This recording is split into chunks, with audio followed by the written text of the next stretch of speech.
He forgot to mention. He makes her presents of stealing gifts. She is bowed in the presence of crystal kisses past the parcel. Delicate and vicious, they surround her in the disused lift. No poetry, no pity. Their eyes, the blank windows of a somnambulant city as her name is spray-tagged in urinal graffiti. They circle her. One winks, offers a drink, and their shoulder blades are shark fins. These awkward, angry boys, all angles and apologies and blue siren voices that she once shared a classroom with. Well, their tongues are now whips that mark her unwritten skin into a map. Each word, each wound, a passport mark of origin that confines her to the estate. Know your place. Or she might not wear a burqa, but there's more than one form of purdah. She wears her hair across her face like crime scene tape. And I've learned not to look at these boys with mouths of burning books and head quietly back to my flat. Eyes closed like lips will. All is still. All is still. Later, down the catwalk gangway, she teaches herself to walk, and the air she moves through is forever outlined in chalk. She walks, back bruised by the beatings of the communal metal bins they forced her in. She walks, back bruised by the looks of other women clutching six-packs of children as she carefully, warily passes by, because the girls on these blocks wear half-drawn net curtains across their eyes. But she'll learn.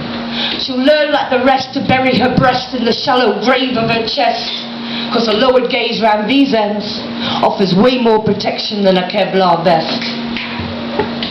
They tell you not to join a gang, but not that you will grow up in one.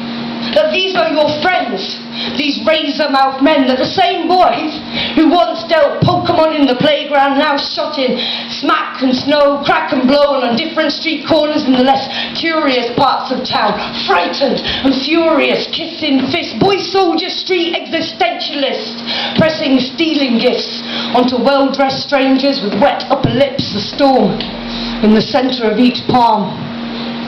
Don't talk to her about self-harm. If this was Iran, she would be stoned to death for what they did to her. But this is Hackney, so she just gets stoned.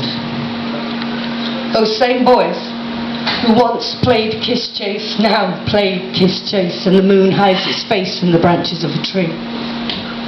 The girls that are locked in ivory tower blocks around these ends are kept well fed and confined to their beds like battery pens, stored one on top of the other. An Argos advent calendar popped the window. Inside, a girl grows into a woman, into a widow. And now, there are parts of her body where even the police won't go. Parts of her skin where the grass will not grow in the dark heart of the tower block shadow that turns the estate into a sundial.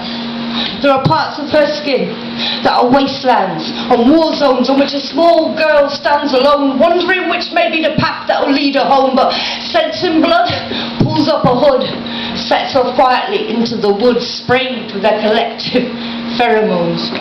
And when she smiles, her teeth are a white picket fence, neglected, paint peeling, on which a bouquet of flowers rests against, and nothing sings. Nothing ever sings. Nothing tastes as good as that which is forbidden.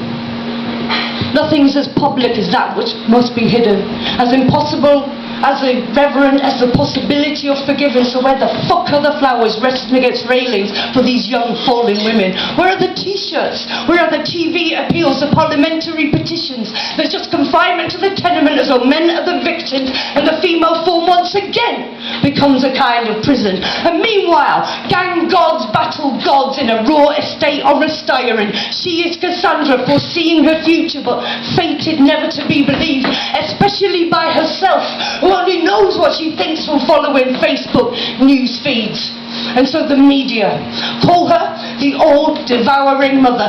Bed-sit Medea, print headlines in graveyard script, but never tell the story of the girl in the 12th story, entombed in a family crypt. But this girl is a beautiful miracle, a municipal oracle. In the centre of each eye, an image of the whole world. She is the universe contained in a single pixel, the rainbow rising out of the oil spill. Women, know your power. Girls at the top of ivory tower blocks, cut your hair. And when you have, and when you do, tell them it's because you don't need anyone to save you.